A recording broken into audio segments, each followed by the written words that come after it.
of the major issues facing Nigeria today is our inability to adequately feed a rapidly expanding population. Although food problem and storage facilities are the most publicized topic of our time, it is hard to find evidence of a real breakthrough in this field.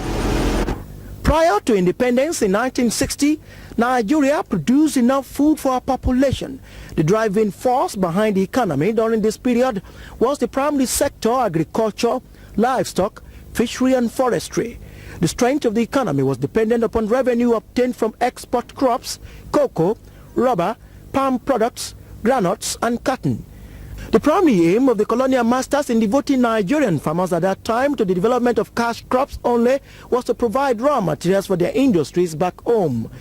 The food sector was treated under the tacit assumption that it can take care of itself, of the economy and the population growth. It was therefore not surprising when the contribution of agriculture to the economic development began to decline in 1967.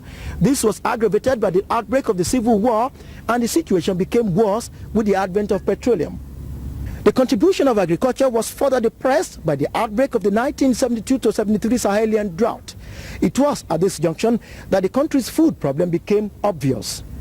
Various programs such as Operation Feed the Nation, National Accelerated Food Production Program, National Grains and Root Crops Production Program, the Integrated Rural Development Program, direct production activities of the various river basin development authorities, Green Revolution, etc.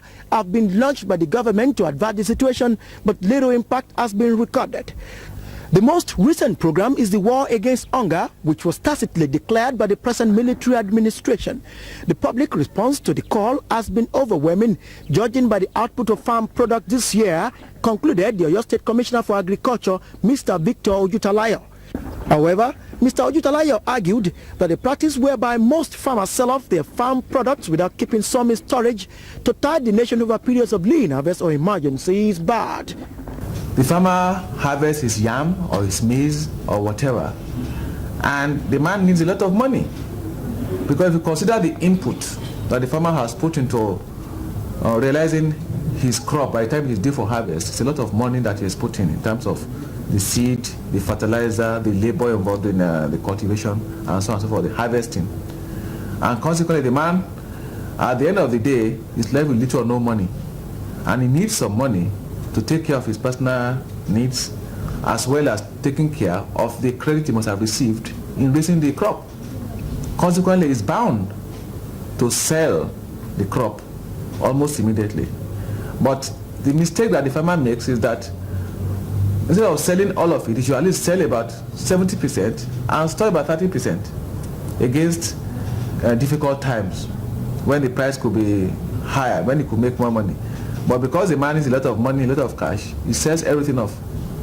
In fact, some few months after, he himself goes about buying the same crop. So you see, we've been trying over the years as a ministry to educate the farmers as to the need of storing some of their farm produce, but it appears it falls into deaf ears. But Professor V. Oyenuga, former head of the Department of Animal Science, University of Ibadan, was of the opinion that lack of capital or funds coupled with the inavailability or inadequacy of storage facilities are the major problems of most farmers. The storage facilities created by government and those of the states are grossly inadequate for the use of this country.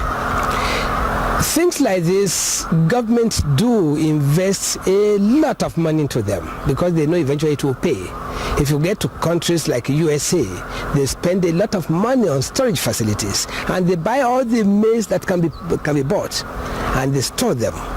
Then they distribute them and sell them to farmers at controlled prices or subsidized prices. I don't know what is happening in the north, where probably the use of grain may be lower than in the south. But in the south, in Oyo, Ogun, Ondo, Bendel, and Kwara states, Lagos state, the storage facilities created by government, both federal and state, are grossly inadequate for the purpose for which they are intended. What is the solution? The solution is to invest more money into it and build a vast amount of storage facilities, and then organize the grains board in a way that they will buy all the available grains in the country and store them.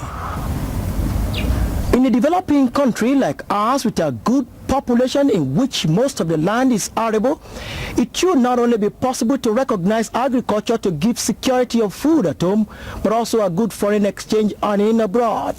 This can only be achieved through agricultural policy that will encourage private farmers to embark upon strategic high production of food and raw materials for immediate local consumption and reserves. Dotun Onibokun, TSOS News.